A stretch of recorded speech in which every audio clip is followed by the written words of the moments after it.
Halo teman-teman, di kesempatan kali ini saya akan membahas salah satu serial yang legend yang dulu sempat tayang di televisi, yaitu Return of the Coded Heroes, yang mungkin lebih kalian kenal dengan kisah Yoko dan Bibi Lung.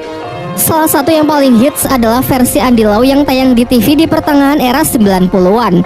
Namun yang saya bahas kali ini adalah yang versi 2006 dengan visualisasi yang jauh lebih baik tentunya.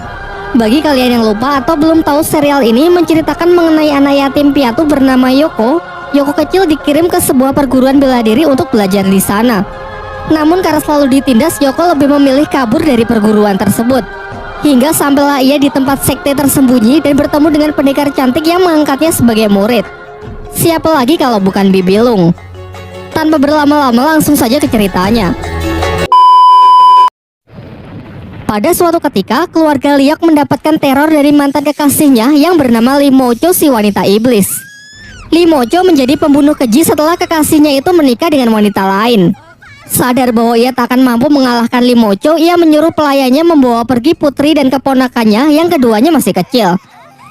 Sebuah sapu tangan hasil sulaman ketika mereka masih menjadi pasangan kekasih ia ikatkan ke leher dua anak tersebut dengan harapan Limocho akan menunjukkan belas kasihannya.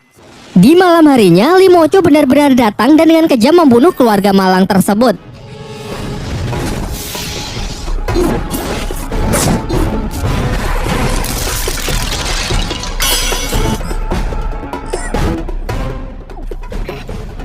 Setelah itu ia juga lanjut mengejar para anak-anak untuk membunuh mereka.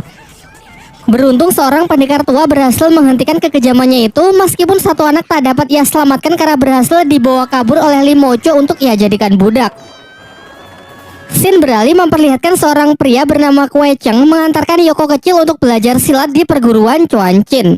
Diceritakan kalau kedua orang tua Yoko meninggal saat ia masih kecil. Lalu ia sempat mendapatkan ayah angkat, namun karena suatu alasan Kue Cheng lah yang mengambil alih untuk mengasuhnya. Di perjalanan Yoko sempat bertanya bagaimana ayahnya bisa terbunuh.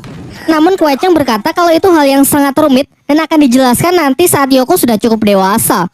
Sesampainya di Chuanchin, di sana ada kerusuhan dari orang-orang Mongolia. Bahkan murid-murid Chuanchin mengira Kue Cheng salah satu teman dari perusuh tersebut. Alhasil mereka pun menyerang Kue Cheng beramai-ramai, meskipun semuanya berhasil Kue Cheng kalahkan. Setelah berhasil menerobos masuk, Kue Cheng pun segera menyampaikan tujuannya. Dan kesalahpahaman pun terhenti saat Kue Cheng membantu mengalahkan Houtu, pemimpin dari para perusuh tersebut. Diceritakan kalau Houtu datang karena ingin bertemu dengan murid sekte kuburan kuno yang konon cantik bagaikan bidadari dan sedang mencari suami.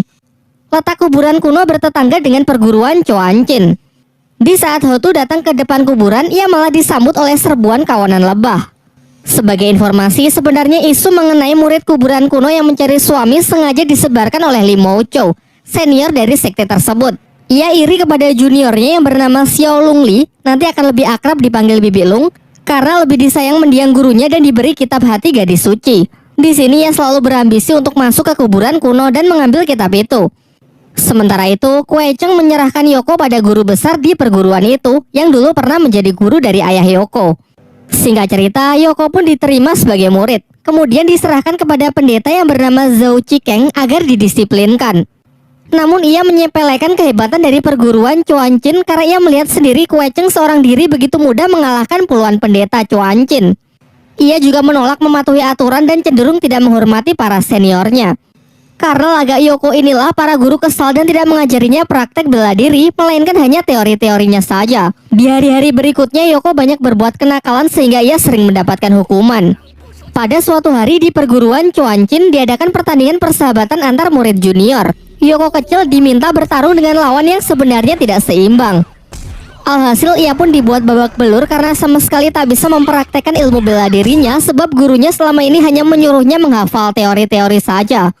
Dalam kondisi yang marah, Yoko terpaksa mengeluarkan satu-satunya ilmu kungfu yang ia tahu, yaitu jurus kodok dari ayah angkatnya dulu. Serangan keju tersebut melukai salah satu murid.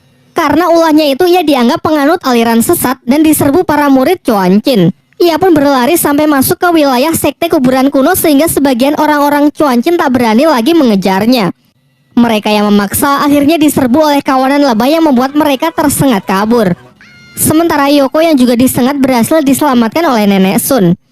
Nenek Sun, si pelayan kuburan kuno, bersimpati dengan menunjukkan kasih sayangnya saat mengobati Yoko. Di malam harinya, rombongan murid Chuancin yang dipimpin oleh In Cheng Peng datang untuk meminta penawar dari racun lebah yang mengenai beberapa murid Chuancin tadi siang. Saat Cie Peng hendak diberikan penawar oleh Nenek Sun, mereka malah mencurigai kalau mungkin saja kalau itu adalah racun. Nenek Sun yang merasa kesal menyuruh Yoko meminumnya sampai habis lalu mengatakan bahwa itu adalah penawar yang terakhir. Hal ini membuat para murid Chuancin marah dan terjadilah perkelahian untuk mengeroyok sang nenek.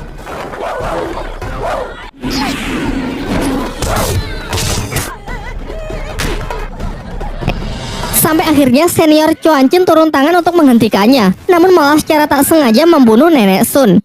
Di tengah kepanikan itu, Bibi Lung muncul dengan ilmu meringankan tubuhnya. Diperlihatkan kecantikannya membuat Cie Peng sama sekali tak berkedip. Sesaat sebelum ajalnya tiba, Nenek Sun berpesan agar Bibi Lung bersedia menjaga Yoko untuk selamanya. Setelah perpisahan itu, pertarungan pun tak terelakkan. Selendang dan sarung tangan anti pedangnya sanggup mengalahkan puluhan serangan dari para murid Chuancin.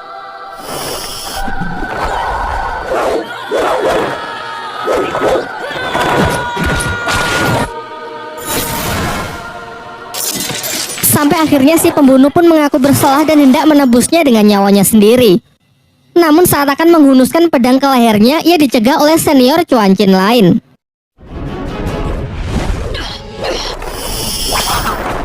Giliran dirinya lah yang bertarung melawan Bibi Lung, sampai cukup kewalahan menghadapi jurus indah Bibi Lung dan tak sanggup mencegahnya melarikan diri. Atas permintaan terakhir dari Nenek Sun, Bibi Lung membawa Yoko ke kuburan kuno untuk diasuh sebagai muridnya. Tetapi tinggal di sana membuat Yoko kurang nyaman. Terlebih lagi di tempat tersebut lembab dan sangat gelap. Ia pun mengatakan tak berani tidur sendirian sehingga meminta agar Bibi Lung mengizinkannya tidur di kamarnya. Namun keadaan di dalam kamar juga tak lebih baik karena Yoko harus membiasakan dirinya tidur di ranjang es batu giok yang sangat dingin yang Bibi Lung katakan bisa mempercepat latihan tenaga dalam. Sementara ranjangnya dipakai Yoko, Bibi Lung membentangkan seutas tali untuk dijadikan sebagai alas tidur. Walaupun Bibi Lung tegas mengajari Yoko kecil, tapi Yoko menyadari kalau Bibi Lung sebenarnya berhati lembut. Terlihat dari caranya memukul yang tadinya keras perlahan mulai melemah. Yoko lalu bercerita tentang masa kecilnya di Pulau Bunga Persik serta pertemuan dengan ayah angkatnya yang mengajarkannya teknik kodok. Namun tiba-tiba sang ayah angkat pergi lalu ia diasuh oleh Kue Cheng yang kemudian menempatkannya di perguruan para pendeta itu. Keesokan harinya, Bibi Lung resmi menjadi guru dari Yoko. Namun meski begitu, Yoko enggan untuk memanggilnya sebagai guru karena mengingatkannya pada guru-guru di Chuancin. Maka dari itu ia tetap memanggil gurunya dengan sebutan Bibi. Yoko kemudian menjalani ritual meludahi gambar Wang Chongyang, pemimpin dari perguruan Chuancin terdahulu sebagai tradisi murid sekte kuburan kuno. Dari kisah yang diceritakan Bibi Lung, Yoko menyimpulkan bahwa leluhur guru kuburan kuno sebenarnya menyukai Wang Chongyang. Di saat yang bersamaan, Cie Peng datang ke kuburan kuno untuk meminta Yoko secara baik-baik. Namun Bibi Lung menolak untuk menyerahkan Yoko karena mematuhi amanah dari Nenek Sun sebelum kematiannya. Ia hanya memberikan penawar racun sengatan lebah lalu segera pergi. Terlihat jelas bahwa Cie Peng sebenarnya menyimpan rasa kepada Bibi Lung karena terus terkenang paras cantiknya. Hingga ia sering memandangi dan berfantasi mencium botol penawar itu. Di sisi lain, Yoko yang menangis karena tersesat dan gelapnya tempat itu segera dihampiri oleh Bibi Lung. Kemudian Bibi Lung menjelaskan bahwa kuburan kuno sebenarnya adalah sebuah labirin bawah tanah yang diciptakan nenek moyangnya untuk mencegah datangnya orang-orang jahat. Mereka para pendatang akan tersesat di labirin ini. Sementara Bibi Lung sendiri sudah terbiasa dengan tempat ini meskipun tak ada pencahayaan sedikit pun. Sementara itu, Zhao Qiekeng dimarahi senior Chuancin karena dianggap telah gagal mendisiplinkan Yoko kecil. Atas dasar itu, Cie Peng lah yang diangkat menjadi ketua murid meskipun Zhao Qiekeng hitungannya lebih senior. Zhao Qiekeng makin dendam kepada Yoko dan menyuruh junior-juniornya untuk menangkap Yoko. Untung di saat bahaya Bibi Lung selalu datang menolongnya. Singkat cerita, Yoko mulai berlatih ilmu kuburan kuno. Tahap pertama ia harus menangkap 3 burung pipit sekaligus tanpa melukainya. Yoko yang sangat berbakat bisa menyelesaikan latihannya dengan sangat baik. Selain itu, hubungan mereka juga semakin lama semakin dekat.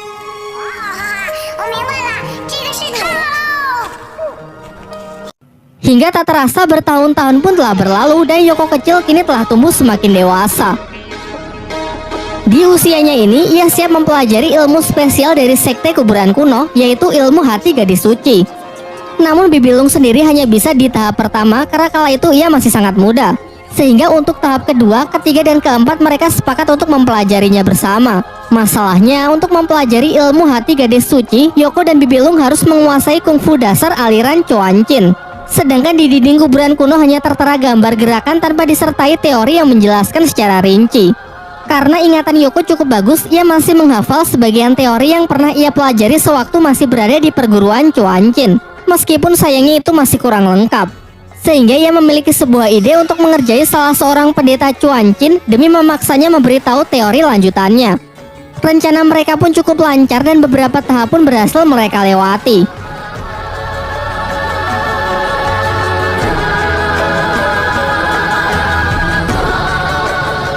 Namun pada tahap selanjutnya, Yoko dan Bibilung hendak melewatkannya.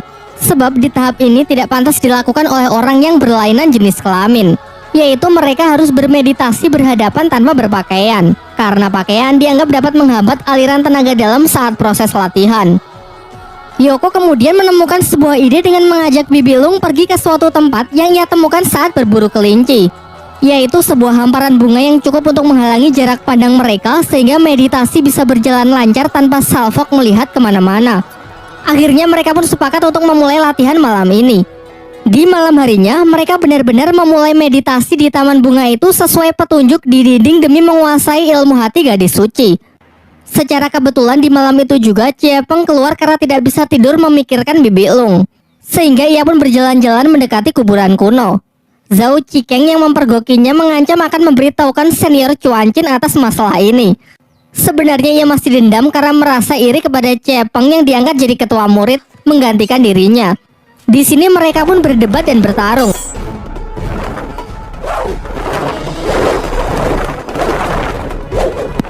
Hingga sampailah ke tempat Yoko dan Bibilung yang tengah bermeditasi.